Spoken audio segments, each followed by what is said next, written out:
Hello, my name is Declan O'Sullivan. I'm the Managing Director of Kerry Consulting. I want to talk today about the importance of career planning. And to set the scene, I could say that if you don't have an updated, regularly reviewed career plan in place, you should consider developing one immediately. Otherwise, the risk of inadvertently engaging in career drift is very high. So let's talk about career planning and a how-to guide.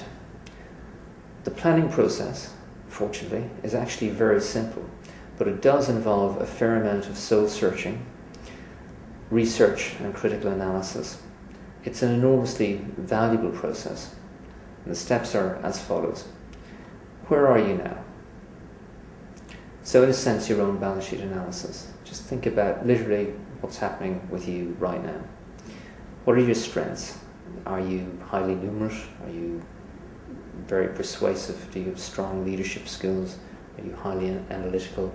Whatever. I mean, it could be a very long list indeed. What are your weaknesses? Perhaps you're not very strong in attention to detail. Perhaps your interpersonal skills aren't what they could be. Perhaps your presentation skills haven't been developed. Again, whatever. What about your personality? I mean, who are you, in fact? Are you introverted? Are you extroverted? Do you like to lead? Do you like to follow, essentially? And again, you can look at yourself in many, many different dimensions, and you should. What do you like to do? What do you actually enjoy? As an example, are you better suited to technical tasks? I mean, do you really like to get into the detail of technical analysis? Do you like to get into the detail of the latest financial products? Are you interested in tax planning? Again, whatever. Or perhaps you're not interested in that sort of thing at all. Perhaps you're much more interested in deal making. Perhaps you're essentially a commercial being and you see technicalities as being nothing more than a means to an end.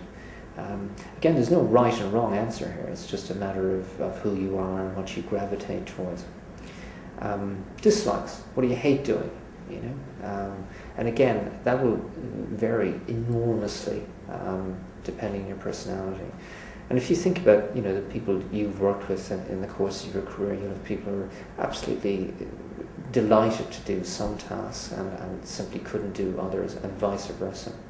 So you need to fit yourself into a continuum somehow. What are your needs? Everybody's are different. So again, you need to think that through. And again, you can do a lot of reading on this. You can, use paradigms as tried and tested as Maslow's hierarchy of needs or whatever. But again, whatever paradigm you're using, the objective here is to know more about yourself at the end of the day. Obviously, you look at your education and look at it objectively. So if you've got a first from Oxbridge, then that will open certain doors, and if you've got a third from a far lesser educational institution, that probably keeps some doors closed for you, though not necessarily. Again, experience is absolutely vitally important, so well worth thinking about that in detail. The next phase is the who are you, and therefore where should you go phase, and these are directly related. Actually, these questions are inextricably linked. The type of person you are, your enthusiasms, your interests, your personal characteristics, all of these play a major part in whether you will be happy or effective in a given role or organisation. So you must think about these sorts of matters. It's most unwise to decide on where you want to go, as in a career goal, without first of all looking realistically at yourself. People are different, very different. A central task when career planning is to survey yourself as a human being and then attempt, often requiring a number of iterations and a great deal of thought, to fit the who are you, or rather who am I in a sense, into the where do you want to go or what do you want to be area. So to use a sporting analogy, if you're 5'4" and you weigh 100 kilos and you're very, very strong, then perhaps powerlifting is for you, perhaps basketball isn't. Equally, if you're 6'8", and have great hand-eye coordination and so on and so forth, perhaps basketball is for you, and perhaps powerlifting isn't. Now that's pretty obvious at a physical level, but believe you me, the range of differences in terms of intellect and personality is far greater than physical differences. It's just not as apparent. So it really is vital that you really establish that who you are kind of stuff first. So deciding on a career direction is vital, and find your niche and enjoy. Everybody from Sun Tzu, who wrote The Art of War, to the gospel writers, all of these people have preached the message of know thyself, albeit for slightly different reasons.